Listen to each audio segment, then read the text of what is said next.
সাঈদ ইবনে যায়েদ ওনার পরিচয় এবং ওনার ইসলাম গ্রহণ সম্পর্কে যদি একটু বলতেন স্যার। ধন্যবাদ। প্রিয় দর্শক, আপনাদের সবাইকে পবিত্র মাহে রমজানের শুভেচ্ছা জানাচ্ছি। আলহামদুলিল্লাহ ওয়াসসালাতু ওয়াসসালামু আলা রাসূলিল্লাহ ওয়া আলা আলিহি ওয়া সাহবিহি ওয়া মান ওয়ালা। সাঈদ ইবনে যায়েদ রাদিয়াল্লাহু তাআলা আনহু, তিনি আল্লাহ রাসূল সাল্লাল্লাহু আলাইহি ওয়াসাল্লামের একজন খুবই জলিল কদর সাহাবা ছিলেন এবং আশারায়ে মুবাশশারার একজন সদস্য ছিলেন। যেই 10 জন সাহাবাকে আল্লাহ রাসূল সাল্লাল্লাহু আলাইহি ওয়াসাল্লাম জান্নাতি হিসাবে ঘোষণা দিয়েছিলেন, তার মধ্যে একজন হচ্ছেন হযরত সাঈদ ইবনে যায়েদ রাদিয়াল্লাহু তাআলা আনহু। তিনি মক্কার কুরাইশ বংশের মানুষ ছিলেন এবং ওনার যে ঊর্ধ্বতন বংশধারা কাব ইবনে লুই পর্যন্ত গিয়ে আল্লাহ রাসূল সাল্লাল্লাহু আলাইহি ওয়াসাল্লামের বংশধারার সঙ্গে গিয়ে মিলিত হয়েছে। অর্থাৎ তিনি আল্লাহ রাসূল সাল্লাল্লাহু আলাইহি ওয়াসাল্লামের বংশধারারই একজন মানুষ ছিলেন। তো ওনার বাবার সম্পর্কে কিছু বলতে হয়।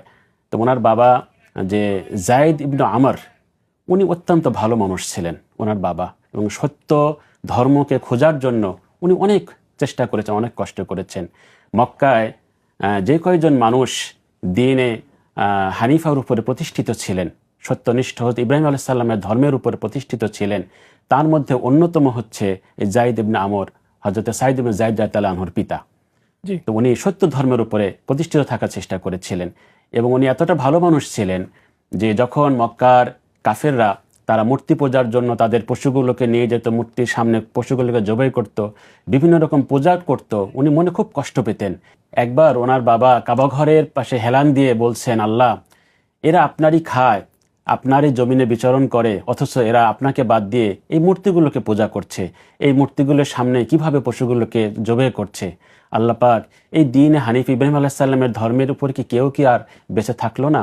উনি খুব মনে আফসোস করলেন। এরপর উনি একবার মক্কার যে বিশিষ্ট কিছু মানুষ যারা সত্যকে, ধর্মকে যারা অনুসন্ধান করে, তিনি তাদের কাছে গেলেন, তাদের বাড়িতে গেলেন। তার মধ্যে ওয়ারাকা ইবনে নওফেল, আব্দুল ইবনে জাহাশ, ওসমান ইবনে হারিস, ইনাদের মতো বিশিষ্ট মানুষ যারা সত্যকে, দ্বীনকে চিনতে চায়, জানতে চায়, মানতে চায়, তাদের কাছে তিনি গেলেন। গিয়ে বললেন যে দ্বীনে হানিফা, এটা কি আমরা ধরে রাখতে পারবো না? চলো আমরা এই দ্বীন হানিফা ইব্রাহিম আলাইহিস সালামের ধর্মকে আমরা পুনরুজ্জীবিত করার চেষ্টা করি। এরপরে ওয়ারাকা ইবনে নওফেল, উনি ধর্ম সম্পর্কে পড়াশোনা করে উনি খ্রিস্টান হয়ে গেলেন, খ্রিস্টান ধর্ম গ্রহণ করলেন, উনি সত্য ধর্ম গ্রহণ করে। সেই সময় আল্লাহ রাসূল সাল্লাল্লাহু আলাইহি ওয়াসাল্লাম তখন নবুয়ত হয়নি। এরপরে উসমান ইবনে হারিস এবং আব্দুল ইবনে জাহাশ, ওনারা অনেক চেষ্টা করে ইহুদি ধর্ম, খ্রিস্টান ধর্মের উপর পড়াশোনা করে শেষ পর্যন্ত ওনারা কোনোটা ওনারা সিদ্ধান্ত নিতে পারলেন না যে কোন ধর্ম গ্রহণ করবেন। আর এদিকে এই সাঈদ ইবনে যায়েদ রাদিয়াল্লাহু আনহুর বাবা যায়েদ ইবনে আমর, উনি যতই পড়াশোনা করলেন ইহুদি খ্রিস্টান ধর্ম, ওনার মনের মধ্যে শান্তি